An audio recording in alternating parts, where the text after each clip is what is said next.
Assalamualaikum warahmatullahi wabarakatuh.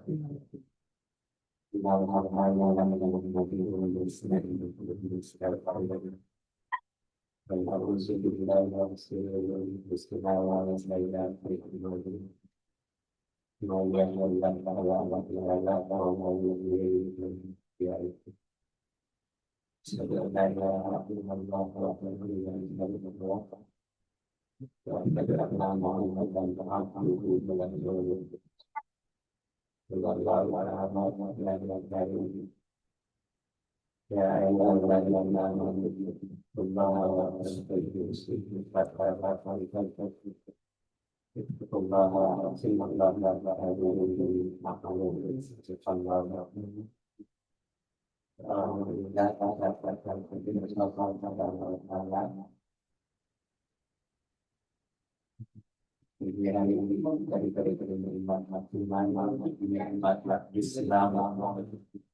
Nikmat masuk hal-hal yang kita bersama-sama dan kalian mudah-mudahan dengan istiqomah membuat belajar ayat Allah kita akan bersama-sama dengan mungkin dan sebagainya. Bukan yang tempat yang sama dengan kita mengawasi lebih dalam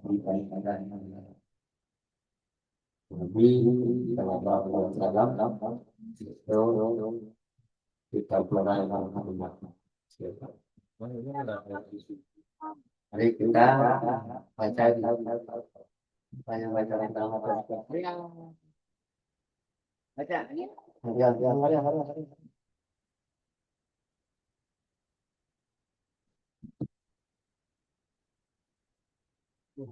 Tinggalkanlah sesuatu yang meragukanmu. Kerjakan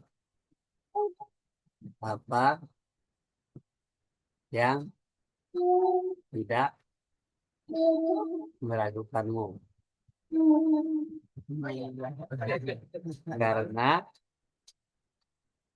Karena kebenaran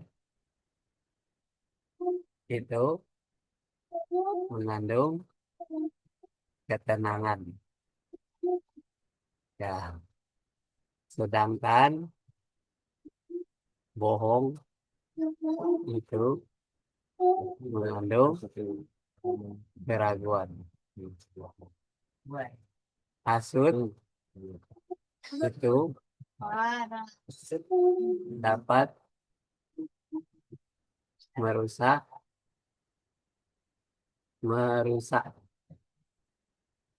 iman, seperti halnya jangkam patrawali merusak madu.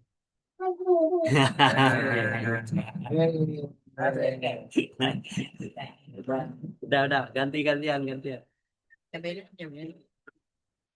Kena ganti nenek. Ya,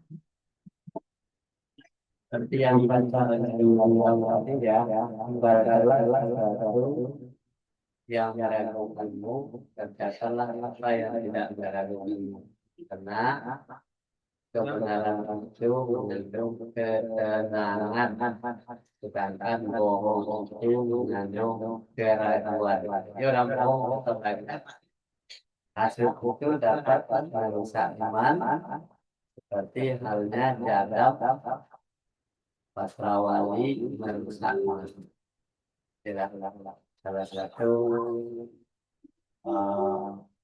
nasihat untuk kita semua agar kita tidak melakukan sesuatu yang sembrono. Lanjut, ya. Hati dulu, hati dulu.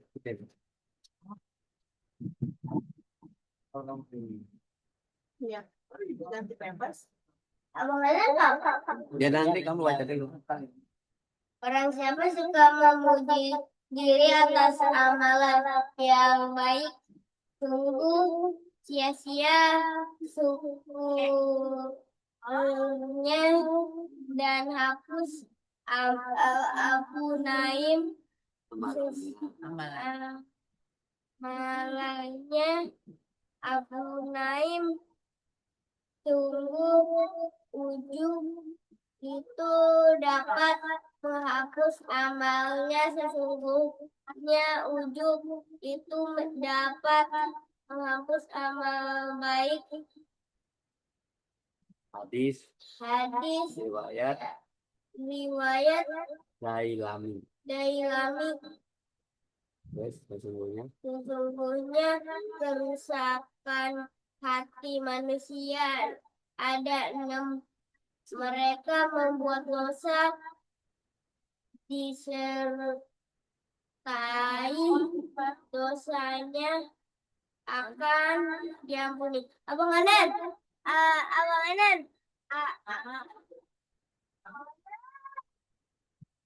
Ya, dan siapa yang suka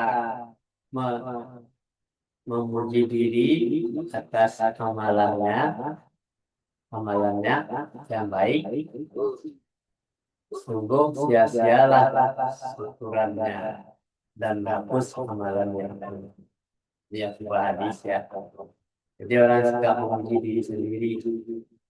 Saya yang paling hebat, saya yang paling berjasa, saya yang paling baik, saya dulu yang menyekolahkan, saya itu berarti memuji diri sendiri. Kalau bukan karena saya, ya tidak akan jadi apa-apa. Jadi semuanya memuji diri sendiri. Jadi semua yang dilakukannya kebaikan itu akan hapus. Kalau dia mengatakan diri segalanya saya. Nah, sesungguhnya ujub, itu yang disebut dengan ujub itu. Ya, memuji diri itu artinya ujub. Ujub itu dapat menghapus amalannya. Sesungguhnya ujub itu dapat menghapus amal baik. Jadi namanya orang memuji diri itu namanya ujub. Nah, sesungguhnya kerusakan hati manusia itu ada 6 perkara. Yang pertama itu mereka berbuat dosa disertai dosanya akan diampuni. Jadi dia berbuat dosa, paling-paling berbuat dosa sekarang, nanti juga akan diampuni. Paling-paling kita korupsi hanya 5 tahun, kan sesudah periode ini anggota dewan kan kita tidak korupsi lagi, kita ada tobat aja lah. Nah, ini namanya cara-cara orang yang hatinya manusia itu ada 6 perkara itu ya. Mereka berdosa dan disertai dosanya akan diampuni. Makanya dia bebas melakukan dosa. Ini yang nggak boleh. Yang keduanya sudah dilakukan. Hakim, mereka memiliki ilmu atau tidak mengamalkannya. Apabila beramal keras, mereka memakan rezeki Allah tetap tidak bersyukur. Mereka tidak ridho terhadap pemberian Allah. Mereka suka mengurus antara mereka. Nah, coba kamu coba. mereka tidak mengambil Ngapain nggak? pelajaran. Ya. Ini mereka. Wah, berarti kerusakan hati manusia itu kan ada 6 ya. 6 perkara. Yang pertama mereka berbuat dosa disertai dengan dosanya akan diampuni di harapan dia, ya kan? Mereka memiliki ilmu tapi tidak mengamalkannya. Jadi percuma aja menuntut ilmu sebanyak-banyaknya tetapi tidak melakukannya. Nah, ini tidak boleh. Kenapa? Berilmu, beramal. Seiring. Apabila mereka beramal tidak ikhlas, ada orang yang melakukan amalan baik tapi tidak ikhlas, terpaksa ya.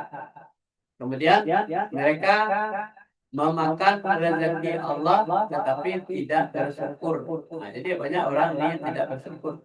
Dia pernah menikmati rezeki Allah. Mereka tidak ridha terhadap pemberian Allah. Tidak ridha terhadap pemberian Allah. Banyak orang sudah diberi oleh Allah tetapi merasa tidak menerima. Itu yang tidak ridha. Mereka suka mengumpul orang mati di antara mereka tetapi tidak mengambil pelajaran. Ya, kita pergi mengumpulkan orang yang sudah mati. Tapi itu adalah pelajaran yang berharga bagi kita kalau kita memahami kenapa kita juga akan mati. Kita akan dikubur juga. Kalau kita sudah mati, persiapan apa nanti kita sudah mati? Persiapan kita apa yang akan kita lakukan bertanggung jawab kepada Allah kalau kita sudah mati. Nah, diambil pelajaran dari sana. Jadi sebelum mati, makanya banyak-banyaklah melakukan perbuatan baik sesuai dengan keinginan Allah. Terus lanjut. Aku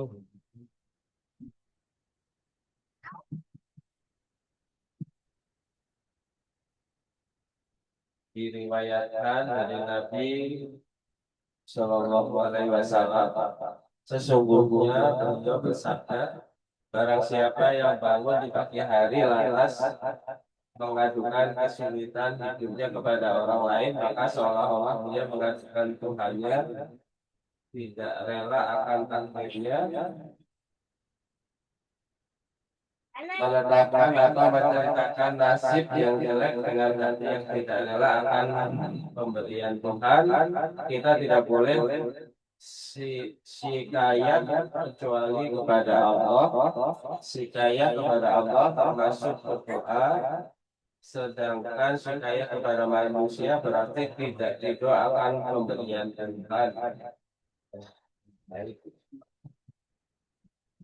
diriwayatkan dari Nabi Shallallahu Alaihi Wasallam sesungguhnya beliau bersabda, barang siapa yang bangun pagi hari lantas mengadukan kesulitan hidupnya kepada orang lain, maka seolah-olah dia mengadukan Tuhannya dan tidak rela akan takdirnya.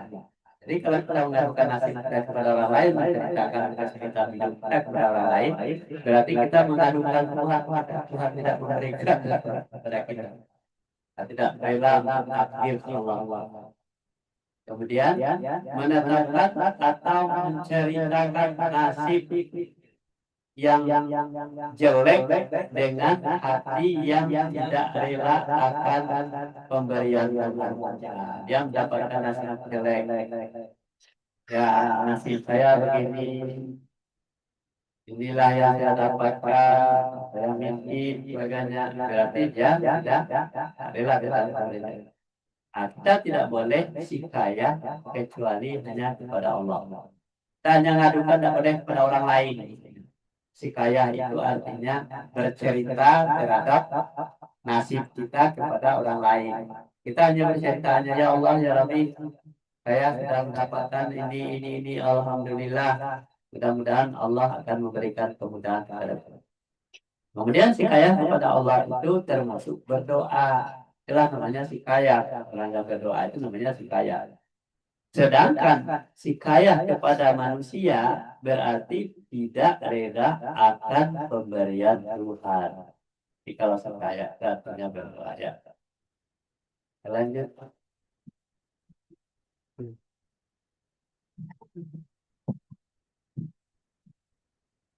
Bagaimana hadis Nabi yang diterima dari Abdullah bin Mas'ud Nabi bersabda, apakah aku tidak perlu mengajarkan kepadamu kalimat-kalimat berdoa yang kalimat-kalimat doa yang pernah diucapkan Nabi Musa alaihissalam ketika dia melewati lautan bersama Bani Israel? Jawab kami, sahabat, tentu saja, wahai Rasulullah. Lalu Nabi bersabda, bacalah.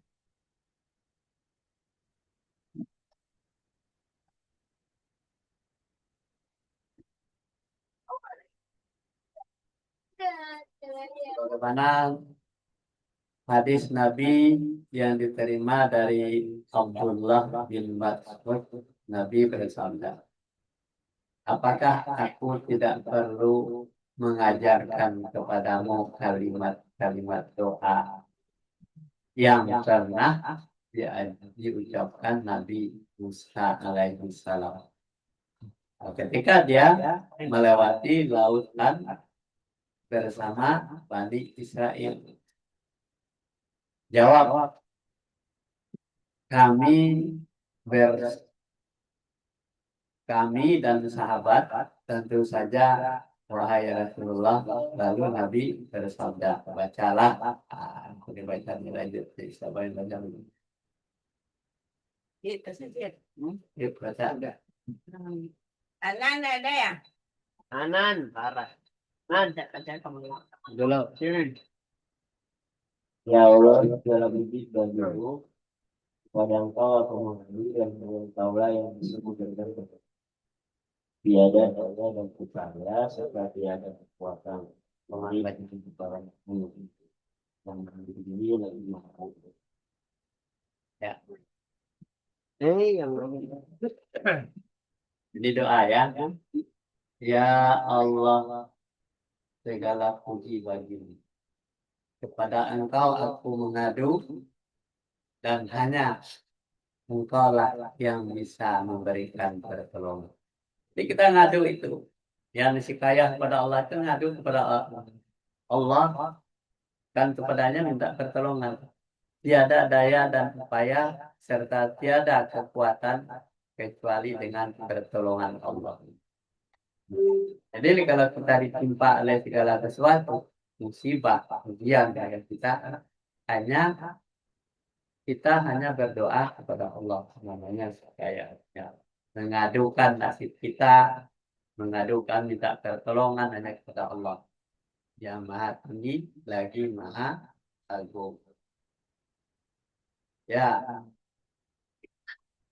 kita perhatikan ya, ada kasus-kasus seperti di dalam di dalam medsos.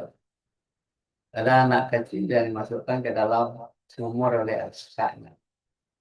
Tiba-tiba sumur itu disiram oleh air dari mobil. Tapi datang anjing melihat gulung sana, akhirnya diambil apa dia itu. Tahuan bahwa itu adalah sudah diceburkan oleh kakaknya dalam sumur. Nah, ini adalah sesuatu hal yang siapa yang menyuruh anjing itu datang menggonggong ke sana, beritahu bahwa ada orang yang dicebur di dalam sumur. Itu tentunya Allah, sebenarnya dari Allah. Silah mengadunya kepada Allah, tolong kepada Allah. Tak ada satupun yang bisa melakukan kecuali hanya Allah. Anak tuh. Anan baca. Oh, ada penjata. Sini, cepat. Ya.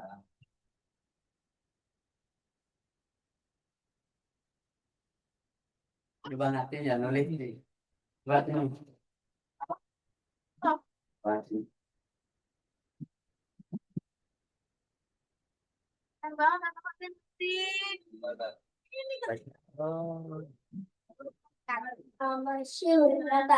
Kalau aku mendengar doa dari saudara kandungku, yaitu Al-Sadi Al-Kufi yang menerima doaku. Al-Amashi juga berkata telah datang kepada Pada orang Tengkulap na. Ay, dalam ako nggak tahu. dia berkata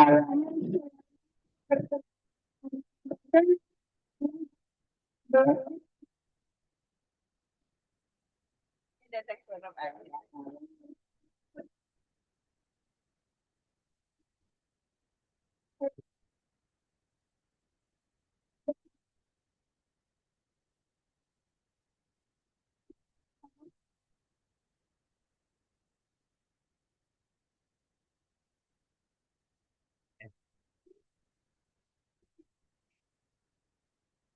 berarti Bang Atin sudah dapat pahala nulis ya. Tadi baca oleh Bang Anan. Ya, Al-Am masih berkata, itu punya saya. setelah aku mendengar doa dari saudara kandungku, yaitu Al-Am Al-Asadi Al-Fajri yang menerima doa. Tahu gak? Al-Amti juga berkata, telah datang kepada seorang dalam mimpi.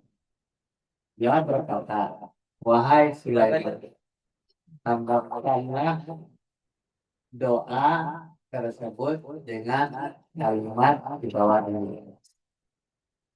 Dan kami memohon pertolongan kepadamu di dalam kesukaran. Pertolongan dalam kesukaran dan ada yang ada pada kami. Dan memohon juga keberesan kebaikan dalam semua urusan kami. Nah, ini doanya pendek saja. Dalam minta pertolongan kepada Allah dalam kesukaran. Kemudian memohon juga keberesan kebaikan dalam segala semua urusan. Sampai di sini dulu. Jadi kita pagi hari ini mudah-mudahan kita memberikan rahmat oleh Allah dan hidayah dari petunjuk oleh Allah. Kita isi sama. Wabillahi taufiq wal hidayah. Assalamualaikum warahmatullahi wabarakatuh.